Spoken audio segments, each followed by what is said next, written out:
While China and Australia are oceans apart, friendly contacts between our two countries have a long history. And it's the most comprehensive agreement that China has concluded with anyone.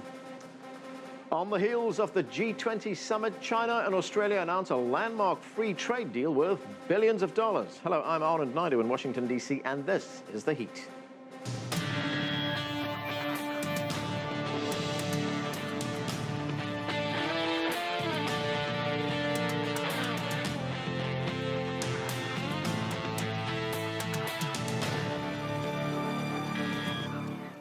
The free trade deal announced by China and Australia is being described as a game changer. The deal, more than a decade in the making, opens Chinese markets to Australian farm exporters and the services sector, while easing restrictions on Chinese investment in Australia. For more on the historic agreement and the G20 Summit, we turn to CCTV's Roee Ruttenberg. He's in Canberra. Roee, China is Australia's biggest trading partner. What does this free trade deal do for that relationship?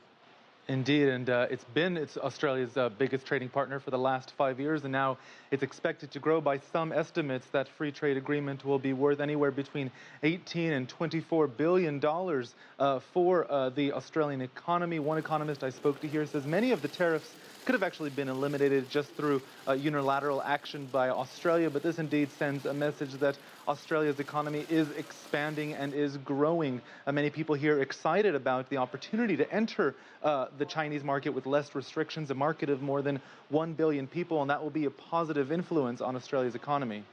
Which are the particular sectors which will benefit most from the deal? Well, beef, one of the big sectors here.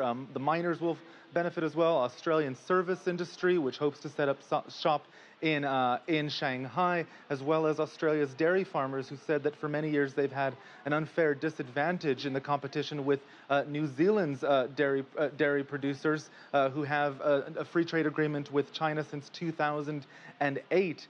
When speaking about the free trade agreement, Australia's trade minister kept referring to what he called as New Zealand Plus, which means that the terms of the agreement were either equivalent to New Zealand's free trade agreement or even better. And of course, we should also highlight that Chinese companies, investors, and state-owned enterprises will also benefit through continued growth within Australia and continued opportunities. While they didn't have all the barriers removed that perhaps they would have wanted, some of those restrictions were eased.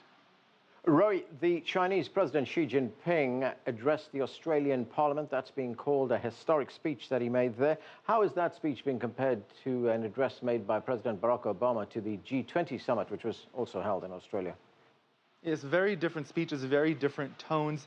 Xi Jinping surprisingly gave a rather long speech in which he went into addressed some of the concerns that Australians have had about China and perhaps even about his government, referring to China as the big guy in the room, saying that people are suspicious about what the big guy is going to do next, and trying to assure people that China's interests are aligned with Australia's interests, saying that if both sides move slowly but together, eventually both sides will succeed. That's quite different than Obama's tone, where he spoke shortly before the G20 at a University of Queensland, where he basically, his tone was seen as much more confrontational, specifically in the issues of climate change, which was one of the topics that the Australian Prime Minister Tony Abbott had sought to keep off of the G20 agenda, trying to have a much more narrow focus for that summit. Obama raising the issue quite boldly before students there at that university and effectively setting the agenda for Tony Abbott that was not very well received by Abbott's government, and indeed many Australians who viewed his speech as much more confrontational.